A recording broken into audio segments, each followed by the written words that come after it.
अस्सलाम वालेकुम। आज के इस लेक्चर में जो चीज़ डिस्कस करनी है लॉज ऑफ गैसेस। अब लॉज ऑफ गैसेस होते क्या हैं?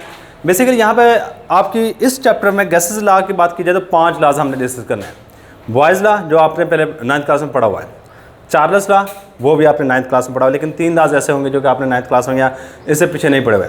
उनमें Avogadro's law, Dalton's law of partial pressure और ग्राहम्स लॉ, ये 5 लॉज को इस चैप्टर में डिस्कस करना है। सबसे पहले हम बात कर लेते हैं लॉज ऑफ गैसेस होते क्या हैं। अगर इनकी डेफिनेशन की बात की जाए तो दोज लॉज विच डिस्क्राइब, ऐसे लॉ जो बयान करते हैं describe the relationship between volume, pressure, temperature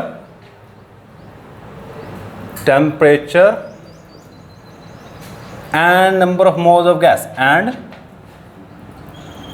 number of moles of gas जो इन यानी कि वॉल्यूम, प्रेशर, टेम्परेचर और number of moles of gas के दरमियान रिलेशनशिप को वाज़ेह करें, इसको हम नाम दे रहे होते हैं इज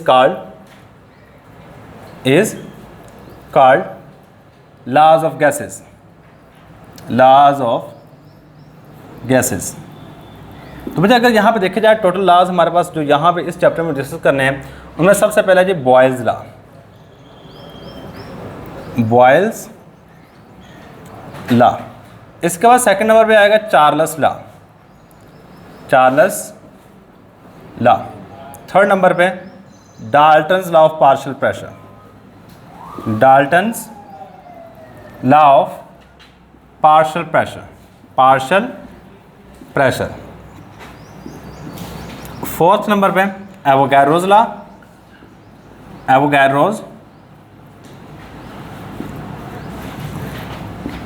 लॉ और फिफ्थ नंबर पे है Graham's law of diffusion and effusion. Graham's law of diffusion and effusion. लो जी, ये हमारे पास 5 लॉज हैं जिसको इस चैप्टर में डिस्कस करना है। सबसे पहले अगर बात की जाए तो बॉयज़ लॉ। आज इस लॉ को स्टार्ट करेंगे, वो है बॉयज़ लॉ। बॉयज़ लॉ अगर देखा जाए तो बच्चा आपने 9th क्लास में डिस्कस किया हुआ है, तो हेडिंग दे दो बॉयल्स लॉ। इसको देने वाले साइंसदान का नाम बॉयल ही था, उसी के नाम के ऊपर रखा हुआ जी बॉयल्स लॉ। अब इसमें अगर स्टेटमेंट देखी जाए तो सिंपल सी इसकी स्टेटमेंट है। पहले स्टेटमेंट समझ लो, बाद में इसको एक्सप्लेन कर लेंगे। फर्स्ट हेडिंग आएगी स्टेटमेंट की। The volume of given mass of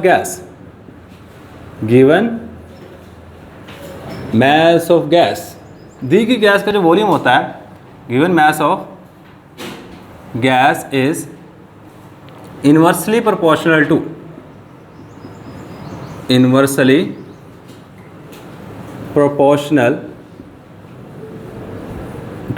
ये इनवर्सली प्रोपोर्शनल होता है किस चीज़ के? Inversely proportional to pressure. ये प्रेशर के इनवर्सली प्रोपोर्शनल होगा अगर हम क्या करें एट कांस्टेंट टेम्परेचर, अगर टेम्परेचर को कांस्टेंट रखा जाए। ये इसकी स्टेटमेंट है। अब इस स्टेटमेंट का मतलब क्या है बच्चे? सिंपल से इसका मतलब है, यहाँ मेरी बात सुनिएगा, मैं आपको एग्जांपल देता हूँ, ये आपकी नॉर्मल लाइफ में भी एग्जिस्ट करती है बच्चे। ये मेरे पास पंप है जो हवा भरने वाला होता है, जिसको हम अमूमन हवा भरने के लिए इस्तेमाल कर रहे होते हैं। ये सपोज कर लो ये वो वाला पंप है। अब इसमें ना ये सिंपलेस्ट एग्जांपल है, ये हमारे पास क्या कहलाता है, जिसको हम आम ज़बान बोकी कहते हैं ना, ये बेसिकली पिस्टन होता है। केमिस्ट्री की ज़बान में इसको क्या कहते हैं? पिस्टन। सही, यहाँ मैंने पिस्टन लगा रखा है, यहाँ पे इसका हैंडल है और इसके अंदर ना गैस को बंद कर रखा है। बंद किया नहीं हुआ, मतलब एयर है इसके अंदर। यहाँ पे बाहर की तरफ एक आउटलेट होती है और यहाँ पे हमारे पास होता है जी पाइप। सही है, और पाइप लगा होता है। आप क्या करो जी, पाइप को आगे से बेशक बंद कर दो, आगे हाथ रख लो, कुछ भी करो। अब देखो, अगर आप ऊपर से प्रेशर को अप्लाई करते हो, प्रेशर बढ़ाते हो, तो ये जो पिस्टन होता है ये नीचे की तरफ मूव करता है। बेशक आगे से आप क्या करो जी, इसको बंद करो, जो पाइप है इसको आगे से बंद रखो, तो जब जैसे प्रेशर अप्लाई करोगे ये पिस्टन नीचे की तरफ मूव करेगा। जैसे ही नीचे की तरफ मूव करेगा तो वॉल्यूम क्या हो जाएगा? डिक्रीज हो जाएगा। सही है, देखो पहले वॉल्यूम था इतना, अब वॉल्यूम हो गया इतना। सही है, अगर प्रेशर प्रेशर डिक्रीज नहीं करना, प्रेशर इंक्रीज, अगर ऊपर से प्रेशर लगाते हो तो अगर प्रेशर बढ़ाओगे तो वॉल्यूम क्या हो जाएगा, डिक्रीज हो जाएगा। मतलब जैसे प्रेशर बढ़ाते हैं तो वॉल्यूम किसी भी गैस का कम हो जाता है। इसी चीज़ को एक्सप्लेन किया बॉयज़ ने कि अगर गैस लेके उसके ऊपर प्रेशर लगाया जाए तो उसका वॉल्यूम कम हो जाएगा। अगर हम दो काम करें, पहले नंबर पे आपकी गैस आइडियल होनी चाहिए। अब आइडियल गैस कौन सी होती है, जो इन सारे लाज को माने, उस गैस को हम नाम देंगे क्या, ideal gas. Those gas which obeys all this laws of gases, जितने 5 लाज हैं, पांचों के पांचों लाज माने, उसको हम नाम देंगे आइडियल गैस। पहले नंबर पे इस लॉ को मानने के लिए आपके पास गैस का आइडियल होना ज़रूरी है। सेकंड नंबर पे जो मोस्ट इंपॉर्टेंट चीज़ है, जब आप इस एक्सपेरिमेंट को परफॉर्म कर रहे होंगे उस वक्त टेम्परेचर आपका चेंज ना हो। मतलब अगर बाहर एटमॉस्फेयर का टेम्परेचर 25 डिग्री सेंटीग्रेड, पूरे एक्सपेरिमेंट करते वक्त तक आपका टेम्परेचर 25 डिग्री सेंटीग्रेड ही रहना चाहिए, टेम्परेचर तब्दील ना हो। यही बात मैंने यहाँ पर लिखी है कि इन्वर्सली प्रोपोर्शनल होता है किसके, प्रेशर के, कौन सी चीज़, वॉल्यूम। मतलब एक चीज़ बढ़ेगी तो दूसरी चीज़ कम हो जाएगी। प्रेशर बढ़ाया तो वॉल्यूम क्या हो गया हमारे पास, कम हो गया। इसके बाद हम सेकंड नंबर पे लिखेंगे कंडीशंस। मतलब इस लाज को मानने के लिए बॉयज़ लॉ है, कौन कौन सी शराइत का होना ज़रूरी है। अगर ये शराइत नहीं होंगी तो हमारे पास ये लॉ नहीं फॉलो किया जाएगा। सही है। तो इसमें सबसे पहले जो शर्त है, the gas should be ideal, the gas should be ideal. तो गैस क्या होनी चाहिए हमारे पास, पहले नंबर पे आइडियल होनी चाहिए। सेकंड नंबर पे टेम्परेचर और मैस, यानी कि वॉल्यूम जो गैस का लिया हुआ है वो फिक्स होना चाहिए। यानी जो आप मैस लोगे शुरू में उतनी ही मिकदार ला सक रहनी चाहिए। मतलब आपने इसके अंदर इतनी गैस भरी हुई है ना, आप ऐसा नहीं करोगे इसमें से थोड़ी सी मिकदार और गैस की डाल दो, नहीं। जब गैस डालोगे तो और ज़्यादा इसका वॉल्यूम बढ़ जाएगा। दो चीज़ें कॉन्स्टेंट होनी चाहिए, temperature and number of moles of gas, number of moles of gas should be constant। तो याद रखिएगा ये दो चीज़ें अगर कांस्टेंट होंगी तो हमारे पास बॉयज़ लॉ उस चीज़ के लिए एप्लीकेबल होगा। अगर इन दोनों चीज़ों में से कोई चीज़ भी चेंज हुई तो बॉयज़ लॉ एप्लीकेबल नहीं होगा।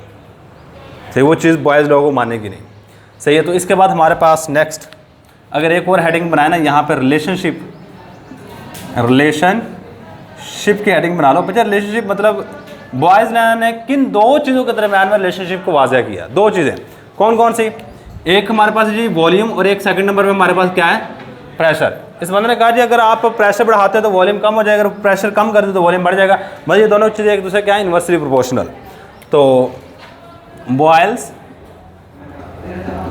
एक्सप्लेन, बॉयल्स ने वजाहत की, एक्सप्लेन द रिलेशनशिप बिटवीन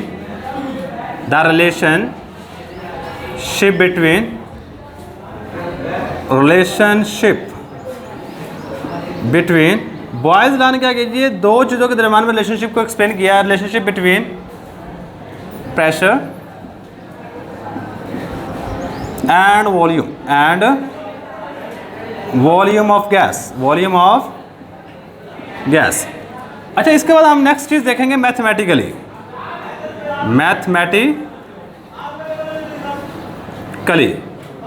बच्चा अगर मैथमेटिकली अगर देखा जाए तो सिंपल से हम मैथमेटिकल डेरिवेशन करेंगे, बहुत ही आसान है। हमने यहाँ बात की वॉल्यूम किसी भी गैस का अगर लिया जाए तो वो प्रेशर के क्या है, इन्वर्सली प्रोपोर्शनल है। वो क्या हमारे पास प्रेशर के इन्वर्सली प्रोपोर्शनल। तो मैं यहाँ पे ये लिख सकता हूँ volume of gas is inversely proportional to pressure. क्या ये बात सही है, ये चेक कर लो। बस जो बात मैंने वहाँ पे लिखी है वही बात यहाँ पे लिख दी है। इस साइड पे एक और चीज़ लिखूंगा, टेम्परेचर एंड एन है number of moles of gas, n is constant. अगर ये दो चीज़ें कांस्टेंट रखी जाएं तो ये वाली बात बिल्कुल करेक्ट साबित होगी। मतलब किसी भी गैस का जो वॉल्यूम है वो प्रेशर के इन्वर्सली प्रोपोर्शनल होगा। मैं क्या करूँगा, वॉल्यूम को V से रिप्रेजेंट करूँगा और प्रेशर को P से रिप्रेजेंट करूँगा। अब आपको तो जब डायरेक्टली प्रोपोर्शनल को ख़त्म किया जाता है तो वहाँ पे हम एक इक्वल लगाते हैं और साथ में क्या लगाते हैं, कांस्टेंट। 1/P वैसे का वैसा आ जाएगा। अगर मैं यहाँ से सिर्फ और सिर्फ K निकालूँ, K हमारे पास आ जाएगा VP के बराबर। अब यहाँ पर एक और स्टेटमेंट बन गई है, अच्छा अगर आप इस तरह लिखते हो, ये गौर करो, ये P और V आपस में सिंपल सी बात बताना है, ये P और V आपस में मल्टीप्लाई हो रहे हैं, प्लस हो रहे हैं, माइनस हो रहे हैं, या फिर डिवाइड हो रहे हैं, मल्टीप्लाई हो रहे हैं। अच्छा मल्टीप्लाई के लिए ना हम एक लफ्ज़ इस्तेमाल करते हैं प्रोडक्ट, प्रोडक्ट वर्ड भी इस्तेमाल कर सकते हैं। तो क्या ये मैं ये कह सकता हूँ the product of pressure and volume is always equal to constant. ये सेकंड स्टेटमेंट है बॉयज लॉ की, ये क्या हमारे पास है बॉयज लॉ की सेकंड स्टेटमेंट है, the product of pressure and volume is always equal to constant. तो यही बात मैं यहां पे लिखूंगा, the product of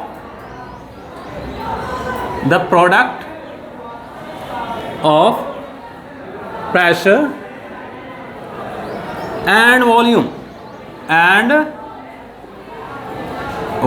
of gas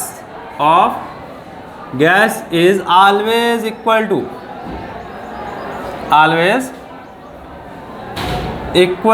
constant। ये हमेशा कांस्टेंट के बराबर होगी अगर हम क्या करें, इफ टेम्परेचर केप्ट कांस्टेंट, अगर टेम्परेचर को कांस्टेंट रखा जाए, टेम्परेचर केप्ट कांस्टेंट।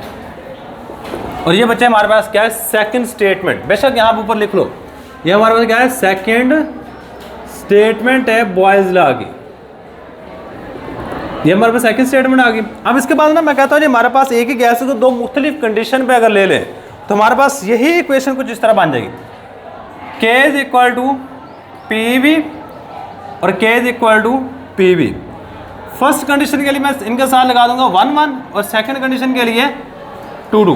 बात बताता हूँ ये 1 1 का मतलब क्या है और 2 2 का मतलब क्या है। सही, दो मुख्तलिफ कंडीशन हमने ली है। अगर इन दोनों को मैं इकट्ठा करूँ तो हमारे पास कंपेयर करूँ तो P1 V1 is equal to P2 V2।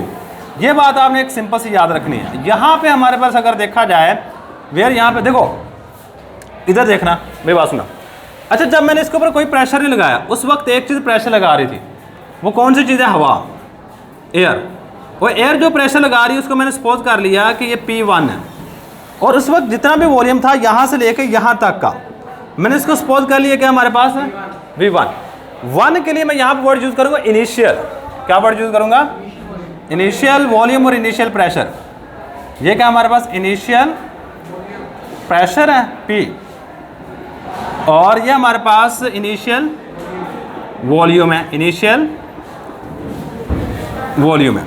अच्छा यहाँ पे आओ, अब मैंने इसके ऊपर क्या किया, प्रेशर लगाया, प्रेशर लगाने के बाद पिस्टन गया नीचे, अब प्रेशर बढ़ा, मैंने जो फाइनल यानी कि जो मैंने प्रेशर लगाने के बाद जो प्रेशर टोटल मैं लगा चुका हूँ इसके ऊपर, उस प्रेशर को मैं P2 सपोज करता हूँ, और उस वक्त जो वॉल्यूम कम हो जाए, अब वॉल्यूम रह जाएगा यहाँ से लेके इतना तक, इसको मैं सपोज करूँगा ये मेरे पास क्या है V2। तो यहाँ पे यही बात लिखूंगा, P2 हमारे पास क्या है, फाइनल प्रेशर है, और V2 हमारे पास क्या है, फाइनल वॉल्यूम है, फाइनल वॉल्यूम। तो ये था जो हमारे पास बॉयज़ लॉ। एक चीज़ बॉयज़ लॉ में, बल्कि दो चीज़ें बॉयज़ लॉ में रह गई हैं, वो इंशाल्लाह कल को डिस्कस करेंगे। वो दो चीज़ें कौन कौन सी हैं, एक चीज़ तो आपने पहले पढ़ी थी एक्सपेरिमेंटल वेरिफिकेशन, सही है। और याद रखिएगा अगर कोई बच्चा कहता है जी सर जी ये मुझसे सारे का सारा आता तो होगा, मुझे उम्मीद है सारे बच्चों को आता होगा, लेकिन कम से कम इसकी स्टेटमेंट और मैथमेटिकल एक्सप्रेशन, ये दो चीज़ें लाजमी करनी है। ये अमूमन आते हैं शॉर्ट क्वेश्चन में, पहले बता दूं ये सिर्फ और सिर्फ आपको शॉर्ट क्वेश्चन में आएगा, लॉन्ग क्वेश्चन बहुत कम आ चुका है। कल को इंशाल्लाह हम इसके एक्सपेरिमेंटल वेरिफिकेशन, इसके जो ग्राफ बनेंगे, 4 ग्राफ आई थिंक बन रहे होते हैं, वो जो 4 ग्राफ बनेंगे वो आपने लॉन्ग क्वेश्चन के तौर पर याद रखने हैं। वो लॉन्ग क्वेश्चन आता है पास पेपर में, बहुत दफ़ा वो टॉपिक लॉन्ग क्वेश्चन के तौर पे आ चुका है। सही है, तो एक सिंपल सी बात ये याद रखिए, ये था जी हमारे पास लॉज ऑफ गैसेस और बॉयज़ लॉ। अल्लाह हाफिज़।